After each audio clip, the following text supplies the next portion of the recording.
여러분 안녕하세요. 반갑습니다. 자, 오늘 3월 15일 수요 성경 공부 지난주에 이어서 계속 진행하도록 하겠습니다. 지난번에는 이제 13장 출애굽기 13장 4번 하고 마쳤는데요. 이제 5번 문제부터 다시 시작하도록 하겠습니다. 자, 이제 13장 5번의 문제입니다. 이스라엘 백성이 애굽 땅에서 대열을 지어 나올 때 모세가 가지고 나온 것은 무엇입니까? 라는 질문입니다. 여러분 이제 이미 아셨겠지만 13장 19절에 보시면요.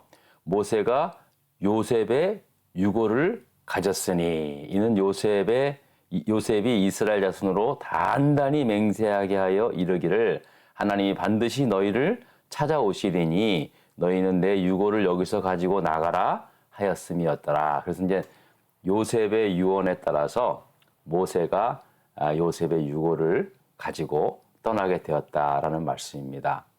저는 이 말씀을 딱 보면서요. 다시 한번 요셉의 믿음에 대해서 생각을 해보게 되었습니다. 요셉은 이제 애굽의 총리 그리고 정말 애굽의 바로왕의 버금가는 그러니까 왕의 권력 말고는 요셉이 가장 최고의 권력 자리에 앉아서 이제 진짜 그 애굽의 나라의 살림을 온통 관할하는 그런 사람이었지 않습니까? 그리고 이제 자기의 가족들도 다 불러들여서 애굽에서 살게 했습니다. 고센 지역에서. 그러니까 이제 모든 걸 다 이루었죠. 근데 요셉은 110세까지 살았는데요. 이제 거기서 끝이 아니었어요. 요셉은 그냥 애굽 땅에 와서 이제 잘 먹고 잘 살게 되었다. 여기서 끝나는 게 아니라 결국은 하나님께서 우리의 백성을 우리 이스라엘 가족들을 민족으로 만들어서 이제 가나안 땅에 다시 살게 하리라라는 그 믿음이 요셉에게는 다 있었던 거예요. 자, 그래서 창세기 50장 제가 한번 요셉이 이제 110세에 죽을 때 요셉이 남긴 유언의 말씀을 제가 다시 한번 언급을 해 드리도록 하겠습니다. 요셉이 그의 형제들에게 이르되, 그러니까 창세기 50장 24절서부터 말씀입니다. 이제 마지막 죽을 때예요.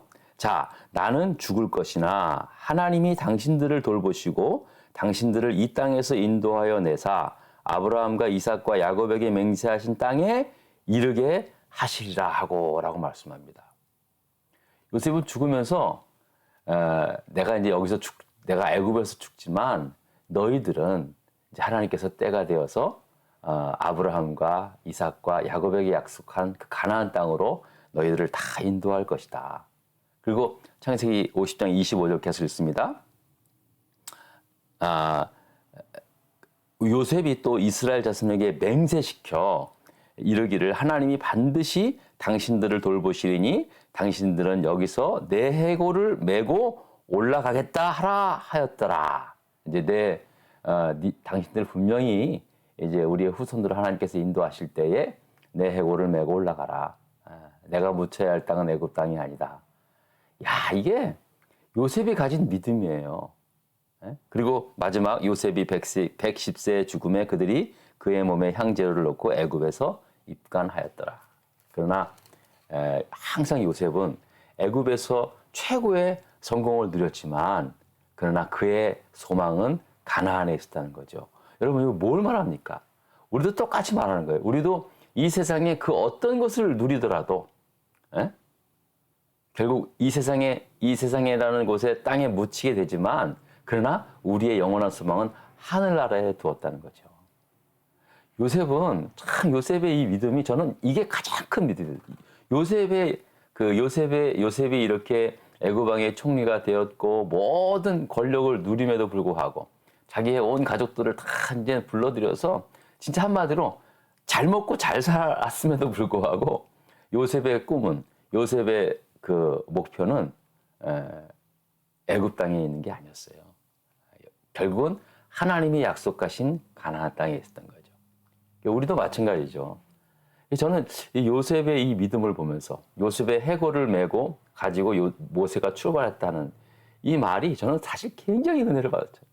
늘 은혜를 받지만 이게 참 요셉의 이 그 믿음을 통해서 요셉의 믿음을 통해서 갖는 그 해안, 앞으로 하나님께서 어떻게 우리의 민족을 인도하실 거라는 것을 요셉은 이미 다 알았던 거예요.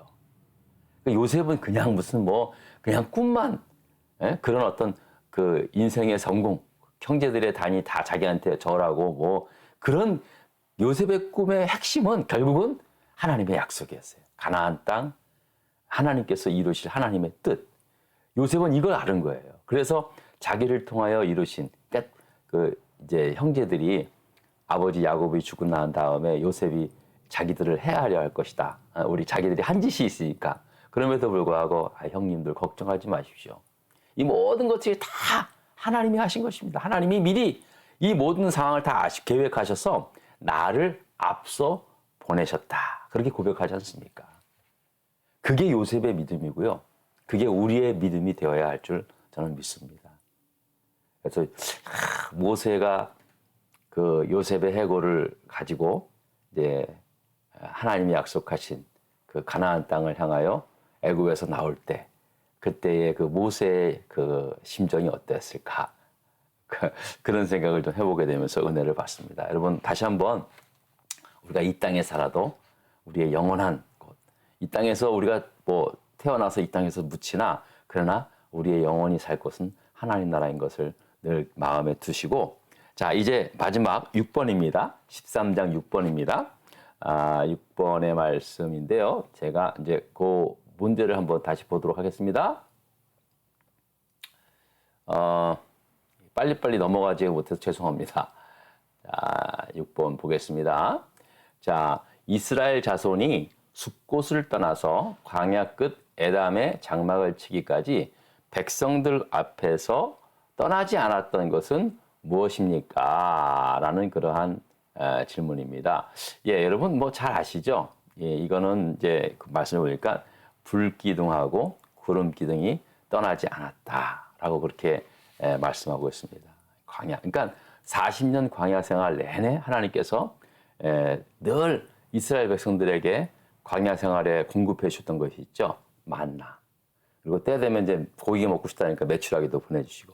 그러나 만나는요, 아무튼 40년 내내 언제나 하나님께서 아침에 일어나서 만나를 먹게 했어요. 물론 안식일은 이제 내리지 않고 그 전에 이틀의 양을 거두게 하고요.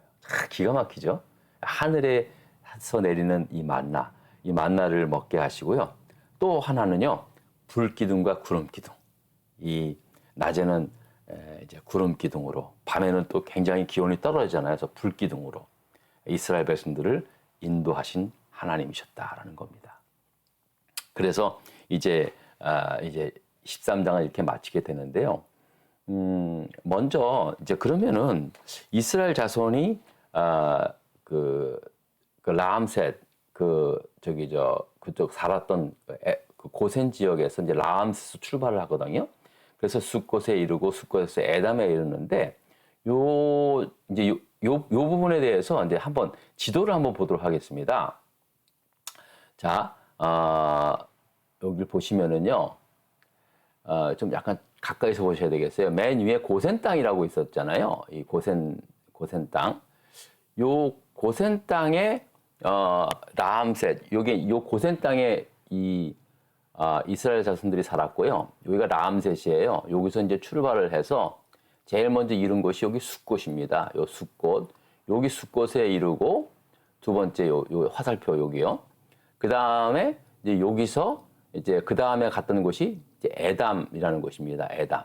그래서 요렇게 여정을 이렇게 하고요. 여러분들이 이제 요 지도를 이렇게 보시면 이게 제가 뭐 한글로 된 지도도 있었는데 그래도 비교적 이 영어로 된 것이 보기가 참 좋아서 그렇게 이제 제가 선택을 했고요. 여러분 잘 아시지? 요게 이제 홍해입니다. 여기 홍해 바다입니다. 근데 이게 다 홍해 바다인데요. 여기 홍해 바다가 레드시가 여기 있잖아요. 근데 요쪽 그 레드시라고 쓰여진 여기는 이제 수에즈 레드시고요. 여기가 이제 수에즈 운하입니다. 여러분들이 바로 위 믹돌, 여기 믹돌하고 요 호수가 있잖아요. 빅토라노 큰 호수인데 여기를 뚫어가지고 여기를 연결시켜가지고 이쪽 이 위에 이제 지중해 쪽으로 쭉 연결시키지 않습니까? 요게 이제 그 유명한 수에즈 운하입니다. 그리고 이제 요 옆에 이제 시나이 반도 옆에 여기 또 이렇게 걸프가 하나 있죠. 이게 아쿠아바라는 그런 곳인데 여기 이제 요 두 개 요쪽 그 홍해 그 바다 줄기 그 부분들이 이렇게 있습니다. 가운데가 이제 시나이 반도고요. 자, 그런데 처음에 이제 이 고센 땅에서 떠나서 숫곳에 이르고 숫곳에서 이제 에담으로 가게 되었다라는 것입니다. 자, 다시 한번 책을 보십시오.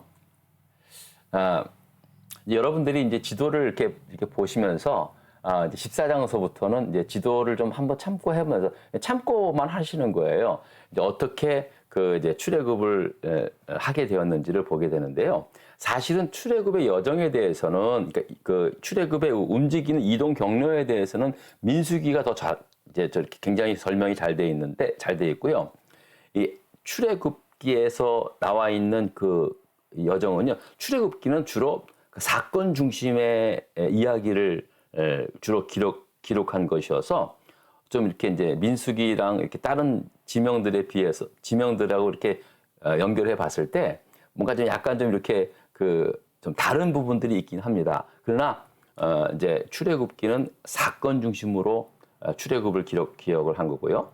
그다음에 민수기는 이제 아시다시피 뭐 백성들의 숫자라든지 그런 것들을 좀 이렇게 잘 이렇게 기록한 부분이라서 민수기를 통해서 그려진 지도들이 그래도 비교적 잘 그려져 있다는 것을 먼저 말씀을 드리고 앞서 그 본 지도도 민수기에서 기록한 그 별로 이렇게 나열해 놓은 것입니다. 자, 그래서 이제 오늘은 이제 14장 말씀을 좀 14장의 말씀을 가지고 이제 들어가도록 하겠습니다. 자, 1번에 14장 1번입니다. 자, 이제 14장 1번을 먼저 이렇게 좀 보도록 하겠습니다.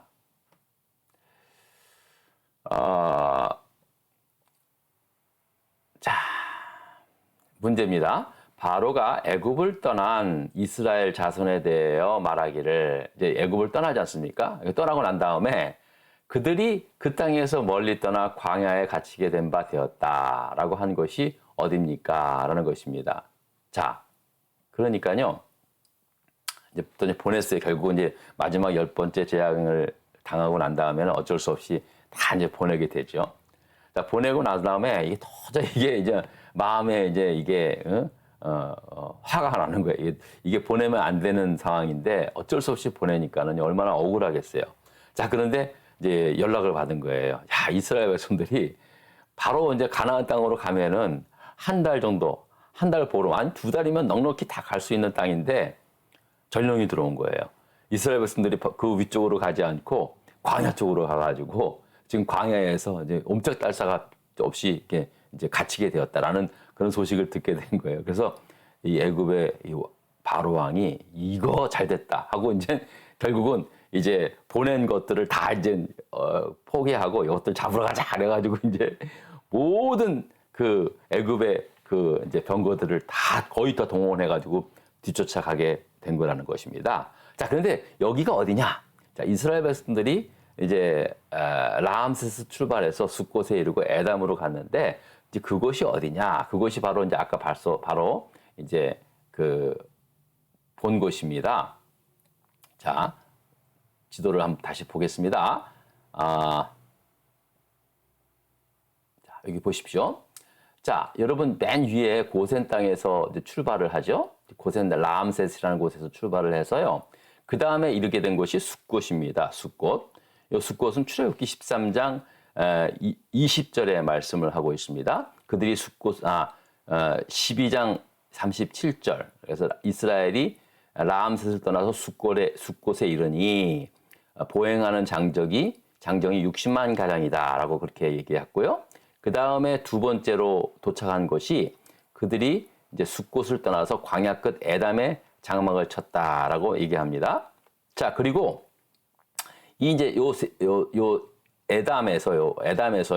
그 다음에 1번에 보니까 오늘 이제 조금 아까 읽으신 14장 1번의 문제가 뭐냐면은 광야에 갇힌 곳이 갇힌 바 되었다라고 한 것이 어디 있냐. 그래서 1절에서 14장 1절에서 3절을 쭉 읽어보면은요. 제가 2절부터 읽어보겠습니다. 이스라엘 자손에게 명령하여 돌이켜 바다와 믹돌 사이에 비하히롯 비하히롯 앞 곧 바알스본 맞은편 바닷가에 장막을 치게 하라.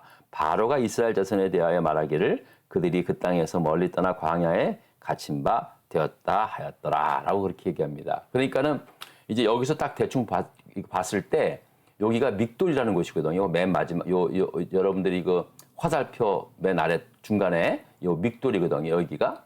그러니까 여기서 에담에서 요 믹돌에 갔을 때 여기서 이제 다 이제 여기에는 이제 홍해 바다고 하니까는요. 갈 데가 없으니까 이제 다 이제 갇힌 바 되게 되었다라는 이 사실에 대해서 이제 바로 왕이 전해 듣게 되었다라는 겁니다. 자, 그런데 오늘은 좀 이제 지도에 대해서 좀 말씀을 드리겠는데요.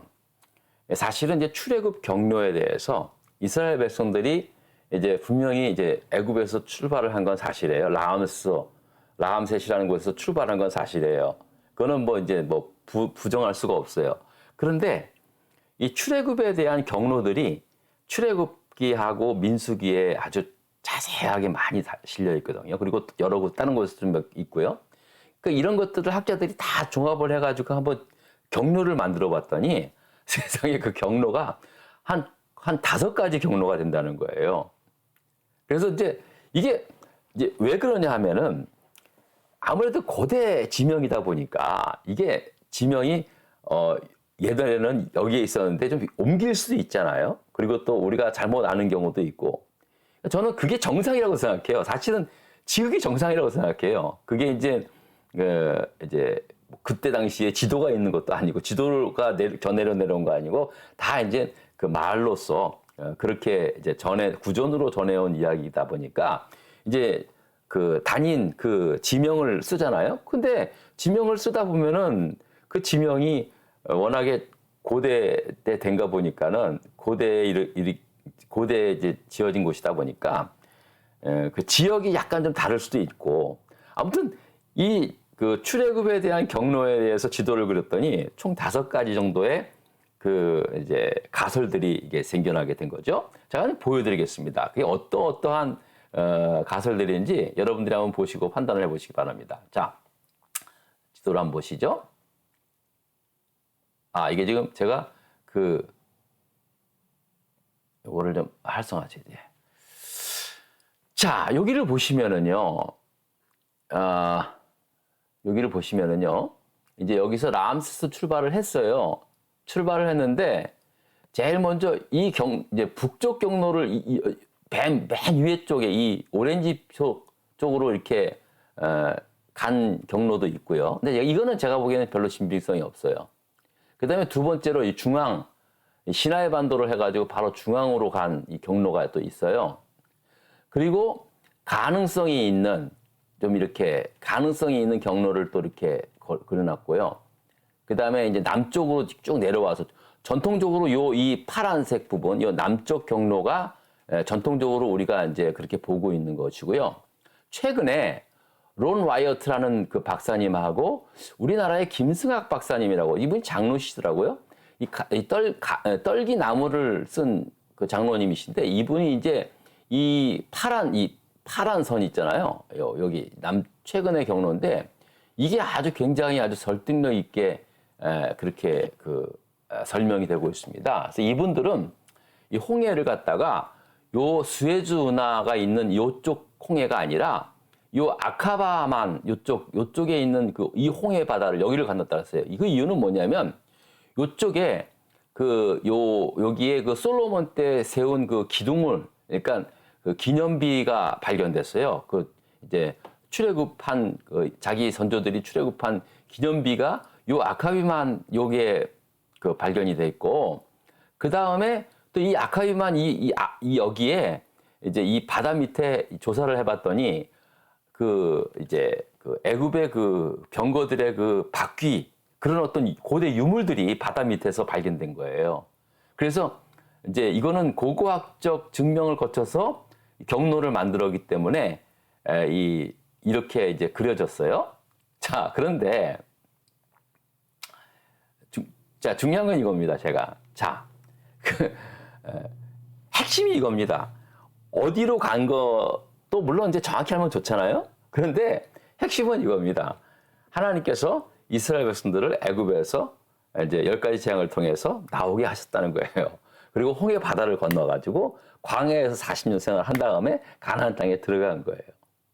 예, 지도는 좀 다를 수 있어요. 여러분, 지도가 좀 틀리게 우리가 알았다고 해서 그게 우리의 믿음하고 뭘 큰 대수롭지 않죠. 그게 무슨 큰 문제가 되는 거 아니지 않습니까? 어떤 분은 엉터리를 가리킨다 그래요. 너희들을 이게 정확하지도 않은데 왜 이런 경로를 가리키냐. 막 이런 거에 대해서 굉장히 막 신경을 쓰시는 분이 있어요. 근데 저는 그렇게 생각 안 합니다. 아니, 우리 입장에서 봤을 땐 아무래도 좀 많이 배우신 분이 아까 저 책에 했지만 우리 김승학 장로님 같은 분, 그분이 박사님이시니까 자기들이 뭐 고고학도 발견되고 그러니까는 정확히 이 경로가 맞다 막 주장을 하셔요. 나는 그게 뭐 맞을 수 있다고 생각을 들어요. 근데 중요한 건 그 경로에 대해서는 조금씩 다 다르지 않습니까? 그렇다고 해서 우리가 그거 경로를 잘못 알았다 그래서 우리가 무슨 뭐 믿음이 잘못된 건 아니잖아요. 예? 하나님이 너 내가 이렇게 했는데 왜 너네가 이렇게 잘못 알고 있어? 그렇게 혼내실 분은 아니잖아요. 핵심이 뭐냐면 출애굽을 했다는 거죠. 이스라엘 백성들이 400여 년 동안 종살이 했다가 하나님이 모세를 통해서 이스라엘 백성들이 애굽에서 나왔다는 거죠. 그리고 이 이스라엘 백성이 나오니까 애굽의 바로 왕이 가만히 있지 못해가지고 애굽의 군사들이 뒤쫓아왔다는 거죠. 그게 이제 사실인 거예요. 자, 그랬더니 앞을 가보려고 하니까 홍해 바다고 옆에를 또 뒤를 또 쫓으니까 애굽의 군대가 쫓아오고 그래서 어떻게 합니까? 하나님께서 모세를 통해서 14장이 그 말씀이거든요. 홍해 바다를 가르신 거예요. 그리고 광야 생활을 했잖아요. 지명이야. 어디를 먼저 가든 어디를 나중에 가든 이게 장소가 정확하든 문제는 그게 중요한 핵심이 아니라 하나님께서 그와 같은 사건들을 통해서 이스라엘 백성들을 광야에서 40년 동안 하나님의 백성으로 연단시키셨다는 거예요. 그게 핵심이에요. 출애굽의 핵심은 이겁니다. 하나님의 백성을 애굽에서 나오게 하셨다는 거죠. 그리고 홍해 바다를 건너신 거예요. 이게 일종의 세례입니다. 하나님의 백성으로서의 정말 하나의 어떤 세례식이에요, 일종의. 이스라엘 백성들이 홍해 바다를 건너면서 얼마나 진짜 자랑스럽기도 하면서도 얼마나 감동했을까요? 그래서 이제 홍해 바다를 건너는 건 일종의 세례식이란 말이에요. 우리도 세례식 할 때 이제 어쨌든 간에 그 예식을 통해서 죄와 죄악된 세상에서 나와서 하나님의 자녀가 된 그 예식을 치르지 않습니까? 그리고 나서 그게 다 끝난 거 아니잖아요. 이제 교회라는 곳에, 이 교회라는 곳이 하나의 일종의 광야라 그랬잖아요. 이곳에서 교회에서 이제 살면서 평생 동안 교회에서 훈련받다가 하나님 나라, 영원한 우리의 가나안, 하나님 나라 가는 거잖아요. 마찬가지란 말이에요. 그러니까 그게 그와 같은 어떤 영적인 상징들, 의미, 사건을 통해서 주시는 말씀들을 우리가 믿고 은혜를 받아야지. 뭐 경로가 남쪽이 맞니, 중앙이 맞니, 뭐 어디가 맞니, 여기에 대해서 너무 지나치게 생각하지 말라는 거예요. 그래서 어떤 분은요, 심지어는 그런 분들이 있어요. 응? 이게 역사적 사실이 아닐 것이다라고 그렇게 얘기해요. 그러니까 막 부인을 하는 거죠. 뭐. 아니, 그게 사실이면 정확해야 되지 않겠냐. 저는 오히려 그렇게 여러 가지 지도가 있는 것이 난 오히려 그게 더 정확한 거지. 예? 생각해 보세요. 그때 당시에 뭐 제대로 문자도 없고 뭐 지도가 있습니까? 뭐가 있습니까? 아무것도 없는 상황에서 구존으로만 내려온 그 상황을 어떻게 지도를 정확하게 그릴 수 있겠습니까? 나는 오히려 예상된 5가지의 경로에 대해서 난 그게 오히려 더 마음에 와닿더라고요. 중요한 것은 하나님께서 어떻게 그 사건을 통해서 하나님의 역사들을 이루셨는가. 여기에 중요한 사건이다라는 걸 말씀을 드리겠습니다. 자, 오늘은 여기까지만 하겠습니다. 오늘은 이제 출애굽을 해서 본격적으로 이제 홍해 바다를 건너서 광야 생활을 시작하기에 앞서서 하나님께서 어떻게 홍해 바다를 건너셨는지, 어떻게 뒤쫓아오는 애굽의 군대들을 물리쳤는지 자, 이거에 대해서 또 다음 시간에 한번 계속해서 말씀을 드리도록 하겠습니다. 여러분 제 말에 혹시라도 좀 궁금하거나 그래도 목사님 좀 더 자세하게 뭐 알고 싶기를 원하시면은요 또 저한테 연락 주세요. 제가 거기에 대해서는 자료를 더 드릴 수 있어요. 그러나 제가 쭉 봤어요. 제가 이건 오늘 하면서 오늘 진짜 오늘 그 지도 보면서 제가 공부를 제일 많이 한 것 같아. 여러 가지 봤는데 별로 우리의 믿음에 도움이 되지 않아요. 중요한 것은요 어디 경로가 정확하냐, 어디에서 어디로 왔는 그게 정확한 경로를 아는 게 중요한 것이 아니라 사건, 하나님의 어떤 사건, 현장을 통해서 어떻게 하나님이 역사했고 어떻게 우리를 인도하셨는가 그것이 더 중요한 거라고 저는 그렇게 믿습니다. 여러분도 그렇게 아시고요. 자, 다음 시간에 또 준비해서 또 만나도록 하겠습니다. 여러분 감사합니다.